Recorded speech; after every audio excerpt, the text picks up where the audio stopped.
A Day with a Stranger, Part 1, a short story by Adebimpe Odefunsho.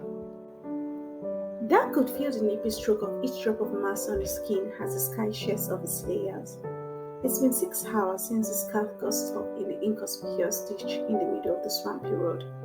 He had barely traveled half of the whole journey before the unfortunate incident.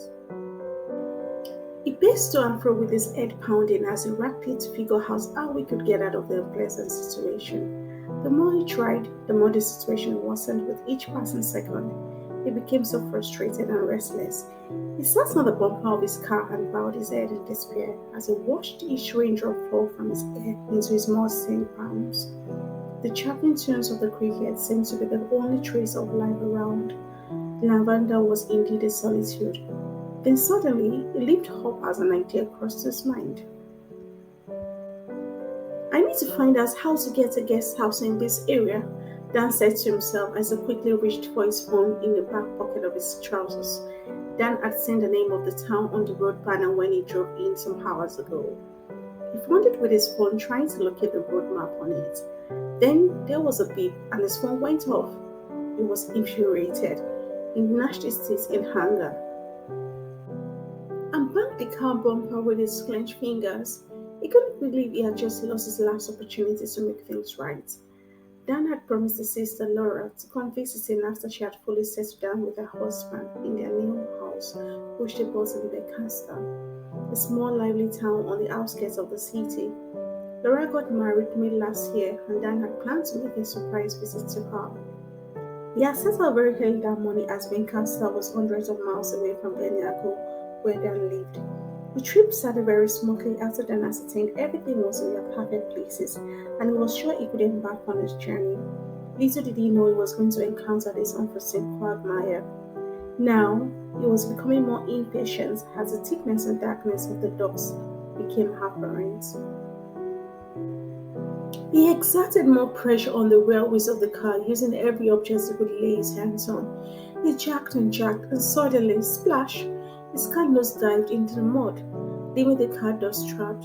He froze in dismay as the reality of what just happened dawned on him. Having lost hope in restoring his car, he decided to take a drastic decision before it was too late. He set out into the dark and started making his way to an unknown destination, a place he had never been. Maybe he would be lucky to find a place to lay his head. Maybe he would find help.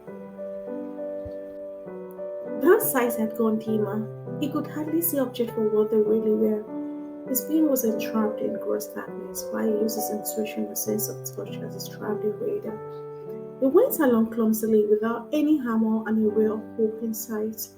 He tried hard to convince himself he hadn't made the wrong decision by not charting his course carefully before embarking on this problematic journey.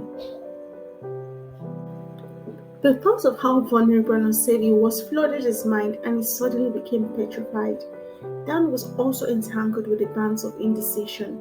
He didn't know whether to go back or continue his journey, as quitting it didn't seem to be an option at all. He was so confused. He finally decided to continue the journey while reassuring himself that he would soon reach the end of the tunnel, and every of his efforts would be worth it. It was almost at this point he realized something awkward about where he was. He threw his hand in the air again and again, like a blind man trying to lay hold on an invisible object. He soon realized he was in an open space, and there seemed to be a peaceful ambience around. He stood and savored the environment, acclimatizing his sense of smell with where he was. But then, he heard the sound eastward from where he stood. His earlobe piqued as he listened closely to what it was. Then the sound became more audible and it seemed to be coming towards him. He became frightened. He stood still, taking cover in the thickness of the darkness and struggled to hold firm his shivering fingers. Suddenly, his face was covered by a beam of light which almost blinded him. Dan thought he had just moved into a higher realm of reality. He felt an angel had just appeared to him. "Who are you?" a voice echoed from his side. He got startled and turned to see who it was, while shielding his eyes from the intensity of the light with his hands.